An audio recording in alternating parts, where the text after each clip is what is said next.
Good morning guys! Ako nga pala yung lingkod ng magandang si Melissa na dating OFW ng Saudi Arabia at ngayon ay OFW ng Pilipinas.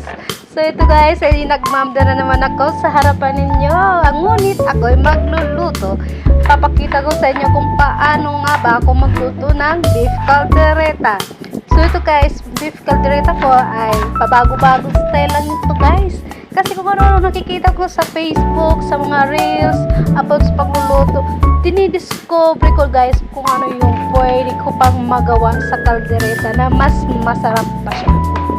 So, sa pagmamayabang guys, masarap naman talaga akong magluto at gustong-gusto ng mga amo ko ang luto ko. So, bawat kain nila, napapasabi sila ng, ang sarap naman ito ate, paano mo ba ito ginawa?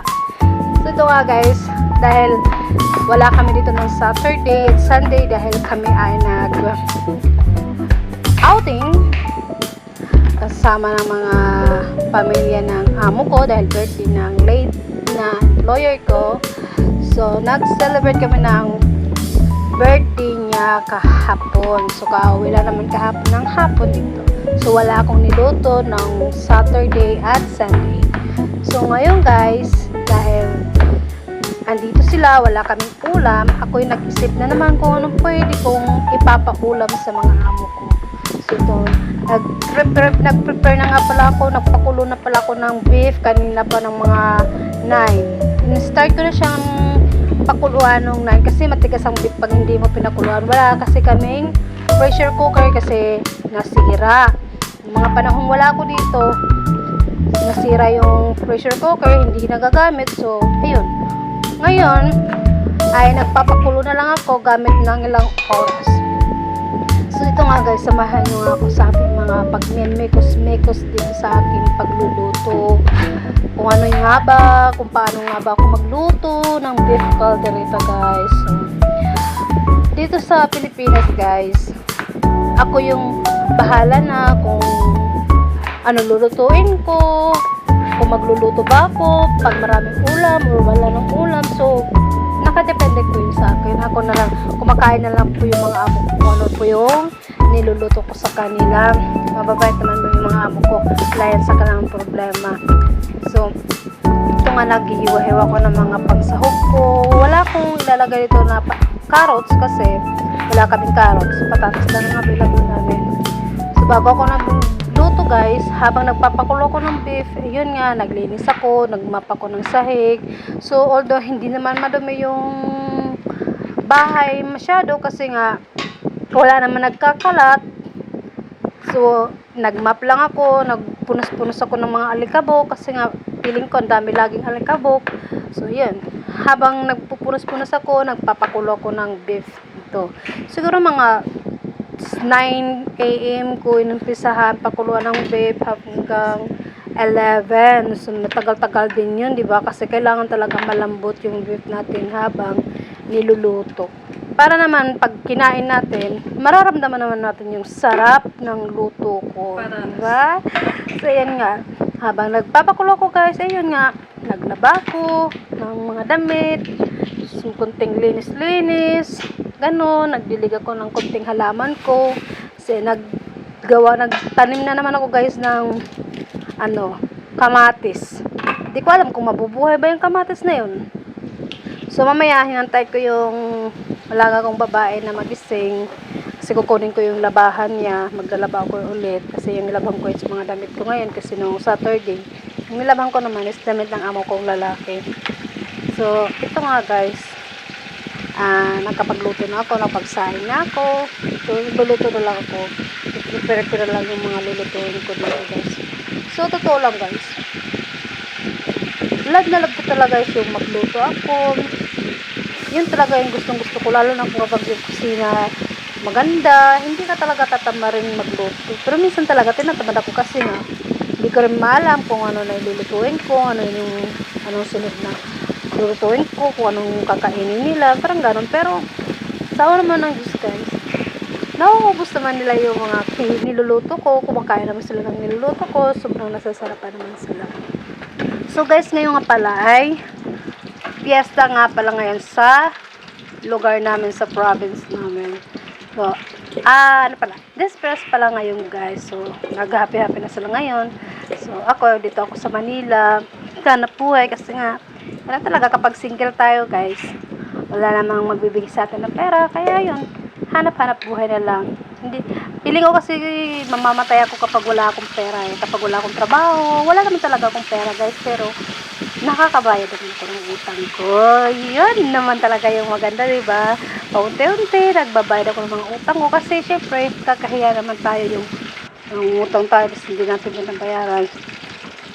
So, ako kahit may sakit ako, kahit mahina na ako, yung paglalakad ko may problema. Basta, madami ako mga, pero feeling ko, kapag andito ako sa Manila, kapag may trabaho ko, may sahod ako, ay mukhang malakas naman yung utak ko guys.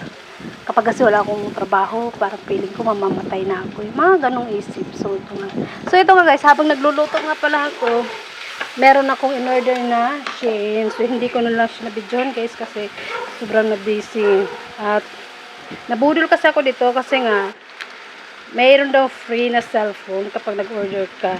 Nag-order naman ako, kaso wala naman yung free na cellphone. So, ayun, nasad ako. Pero, hindi ako nasad sa t-shirt na in-order ko kasi sobrang ganda niya talaga, guys.